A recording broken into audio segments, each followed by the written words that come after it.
Well, let's start on this. And we're talking about scientists warning that Ghana remains ill-prepared to deal with possible invasion by the destructive desert locusts as they criticize government's emergency preparedness to plan to deal with the invading pests because they're approaching. Because the Food and Agriculture Organization has warned the pests, which so far have caused vast devastation and destruction in East Africa, they are headed towards us in West Africa.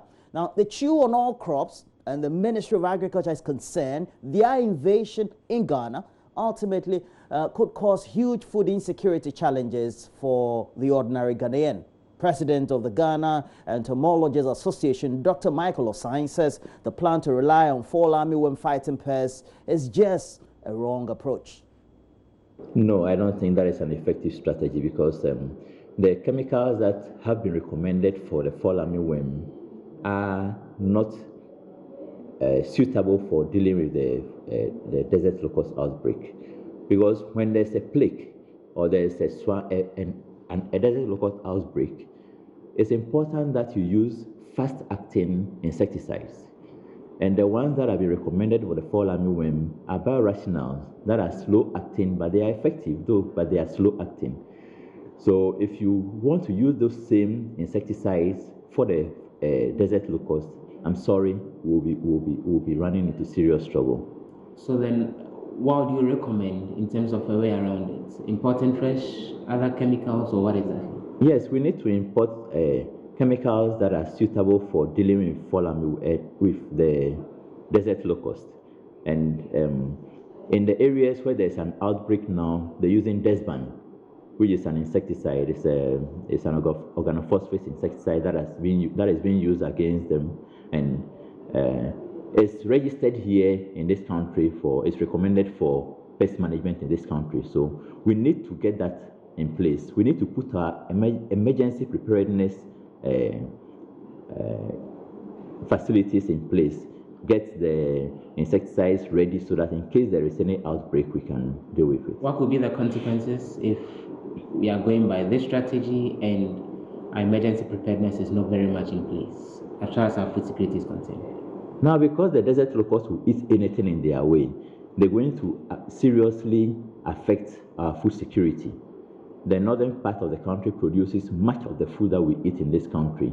And if that area is affected by the desert locust, we're going to lose out seriously on our food, and it's going to affect our food security. It's going to affect our strategies towards dealing with meeting the sustainable development goals of zero hunger and even reducing poverty in the country. And planting for food and jobs. Yes, and the government's flagship projects of planting for food and jobs, and also the planting for export and rural development, all will be affected because the mangoes, the cashews, and everything that have been planted up north will be affected. Away from this, the chairman of the Inter-Ministerial Committee on Illegal Mining, Professor Kwabena Frimpong says influential persons who are aiding illegal miners to deplete forest reserves will be dealt with ultimately. Last week, the Minister for Lands and Natural Resources, as well as the minister responsible for the sector, Kweku Asumachreme, announced that changes to measures in dealing with the menace after discovering illegal miners had returned to unapproved mining site, despite a massive campaign against their actions some 3 years ago. Speaking on the Super Morning Show, Professor Frimpong asked anyone with information on persons engaged in the Galamsey business to report their actions to the ministry. Appointees also have right to engage in mining. And the fact that you see maybe an appointee or a party executive mining doesn't mean that it's illegal. But where that appointee is doing illegal mining, we take serious action against that person. Even as happened 2 days ago. I don't want to go into details, but let me assure you that an appointee was apprehended 2 days ago. Yes, and we took very serious action. Who was it? I won't tell you, but believe me that the story I'm telling you is true. And so we make sure that they do the right thing, reclaim the land, plant trees, so that we can go on with our lives. So, how many of the people arrested involve are appointees? No, I'm not say appointees, but maybe party people or influential people, not necessarily politicians or party people.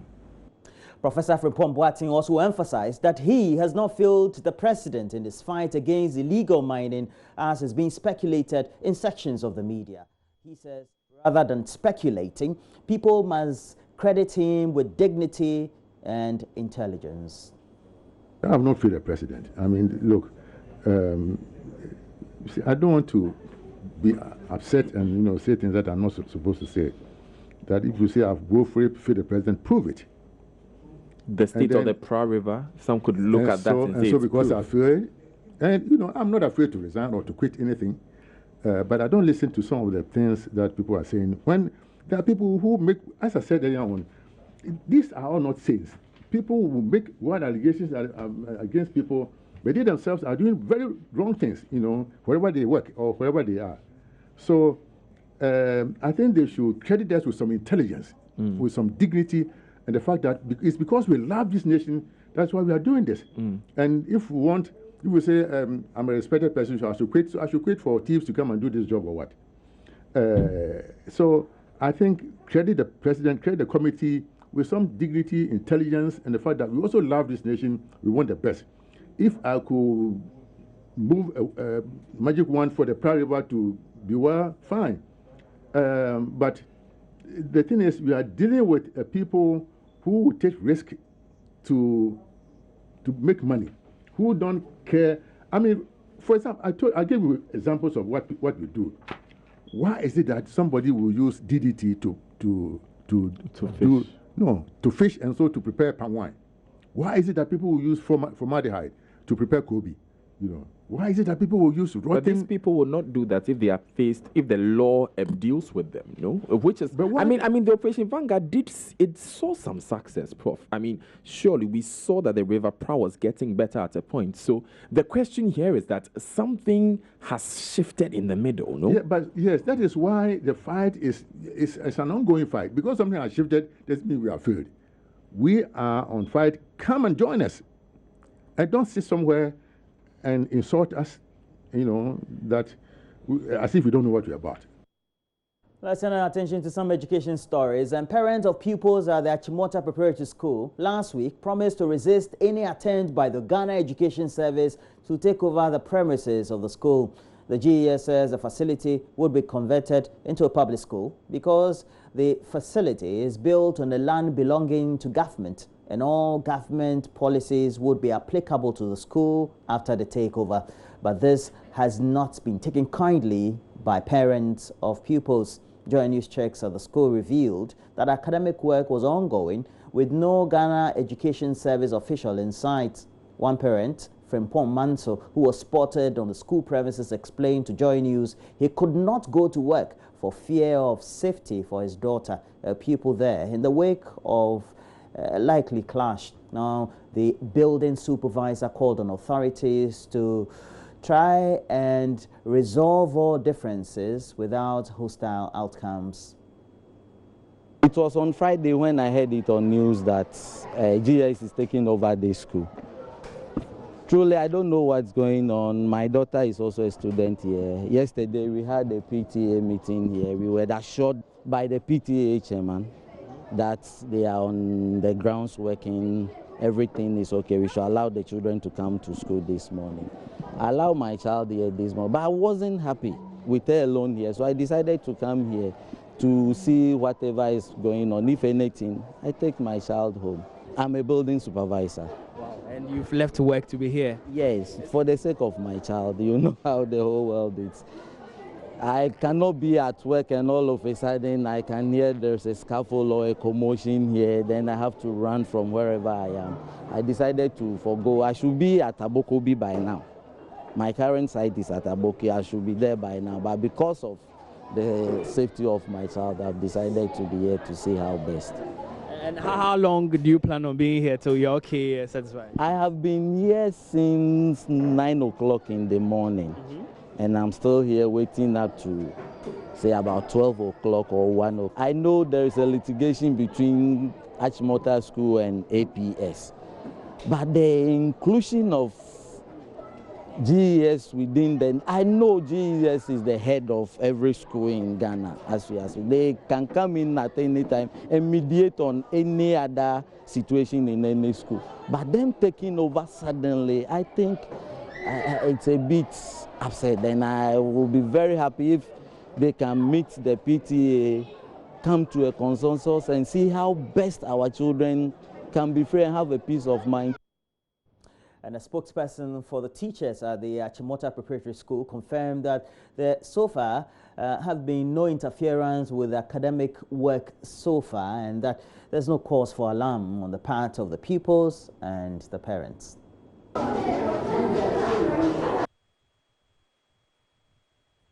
It's Monday, it's normal day.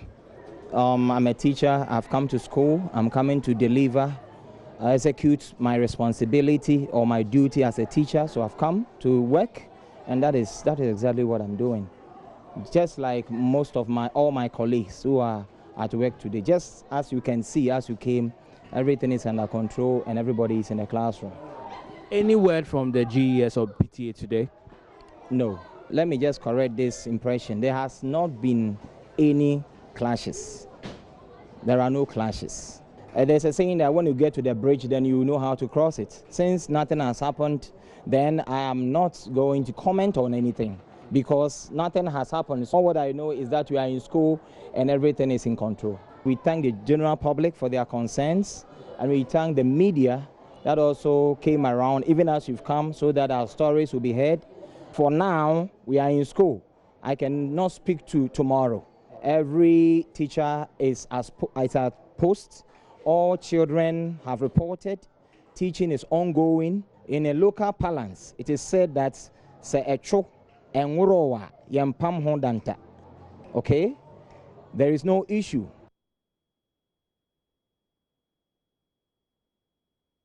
In our last story, about 200 Ghanaian students studying in the Chinese city of Wuhan, the epicenter of the deadly coronavirus, are demanding immediate evacuation to Ghana. At least so far, 106 people have been killed in the outbreak, with nearly over 4,000 cases so far recorded. The worried students, who have been locked up in their rooms over the last couple of days, now say they have run out of food supplies because the city of Wuhan is closed down due to fears of the virus spreading further.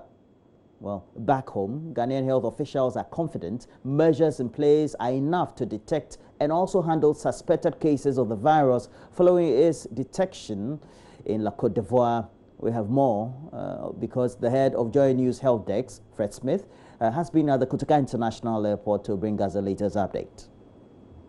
All travelers arriving in Ghana, when you get to the upper arrival, at the top, we give you the health declaration forms to fill. After filling the form, she'll go through the screening, the thermal scanners. So it will pick the temperature. If it is above the threshold, it will show red. But you see this one is showing green. Okay, so on the computer, it shows green, yes. Which means she's okay, she's not sick. Yes, so if it is red, then quickly, we have so many officers around. We ask the traveler to step aside. We escort you to the isolation room, that is the Odin Bay. Then we interview you. Then we retake your temperature by using the non-contact thermometer. Okay. So if it is still above the threshold, we have everything. We have the Port Health, airport clinic, and the ambulance team. So quickly we have to organize ourselves. Then we transport the person to Rage. Then we also have to inform the international health focal person. Who is stationed here? Who is stationed at Kolibu. Okay. He's under the Public Health Directorate. Because they have to know what is going on here. So whatever is going on, communication.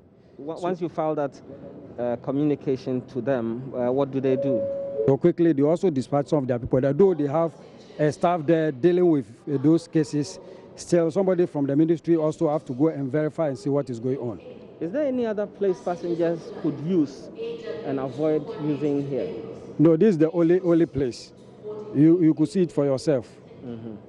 Apart from here, you cannot pass anywhere.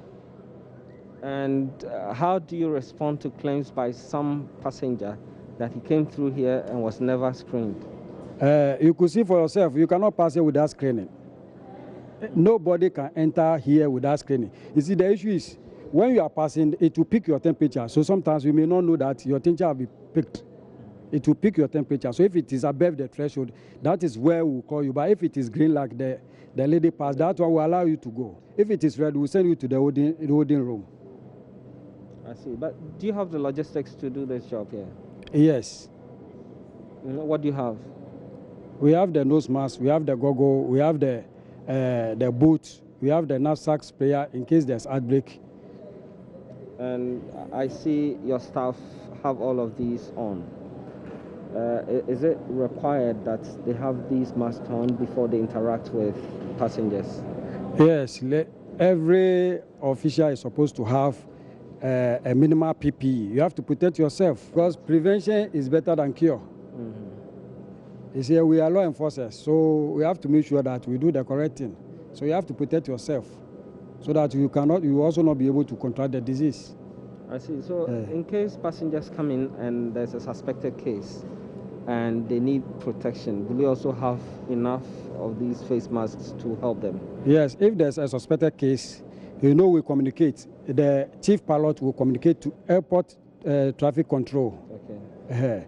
And they will also communicate to airport operations and the area of accesses. So they will also communicate to Port F. Then quickly we organize our team to go to the flight. So when we are going, we have to go with our health documents, our health declaration forms, our passenger locator forms, then our knapsack sprayer with our PPEs. We have to put on our PPEs before we go on board. Which means passengers cannot disembark until you have done the screening in there.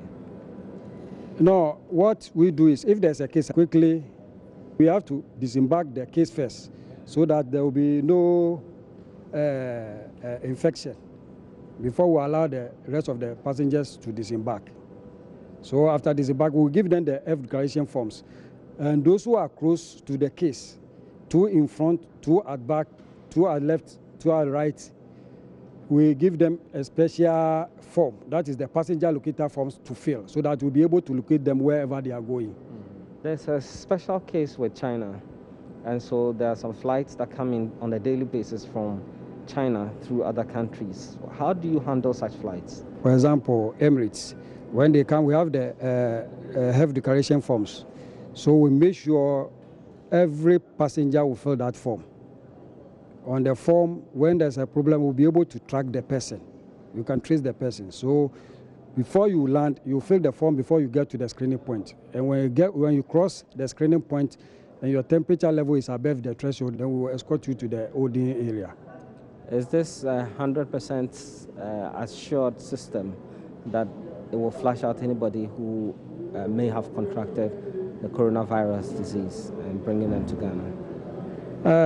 The machine here is to pick the temperature. It's not to show the virus within the person, but it's to pick the temperature, because when your temperature, that is the first indicator. After that, because we will have suspicion that people from China may have contracted this disease already, are there any special treatment of passengers from there, aside the scanning? Everywhere in the world, when the temperature is below the threshold, there's nothing you can do. The only thing you have to do is to keep the documents so that in case it may manifest, then you can use the document to track the person. But if it is showing, if the person's temperature is below the threshold, there's nothing you can do.